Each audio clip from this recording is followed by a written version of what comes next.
मु श्री जयनारायण हांसदा प्रधान शिक्षक ओलमरा सरकारी उर्दू प्राथमिक विद्यालय ओलमरा। यही वर्ष आम देशवासी पालन करने को जाऊँगी 79तम स्वाधीनता दिवस। यही 79तम स्वाधीनता दिवस अवसर में आमर देशप्रेमी समस्त स्वाधीनता प्रेमी समस्त को मो तरफ शुभेच्छा एवं शुभकामना। आज जदि आम भारत माटी को चिपुड़ा तेज से रक्त बाहर।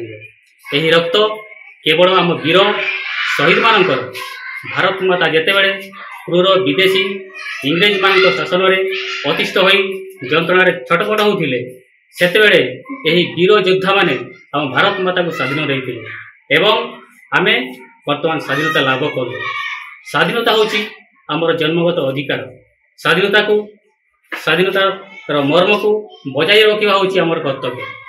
स्वाधीनतार मर्म को जब आम बुझी न पारिबा तेबे यही 79तम स्वाधीनता दिवस कौन आम जी 1000 वर्ष आम स्वाधीनता दिवस पालन करवा से किसी लाभ ना। तेणु आज आम शपथ करवा स्वाधीनता को बजाय रखा एवं विभिन्नता मध्य एकता रक्षा करवा हूँ आमर मूल मंत्र। यही स्वाधीनता दिवस अवसर में ओडिशा भास्कर आनुकूल्य जो शीर्षक रखिंट माँ तुझे सलाम। यही उत्सव को पालन करने अवसर में तरफ जो शहीद परिवार को न्याय एवं सहयोग हाथ बढ़ाई निश्चित भाव में प्रशंसनीय। वंदे मातरम। भारत माता की जय।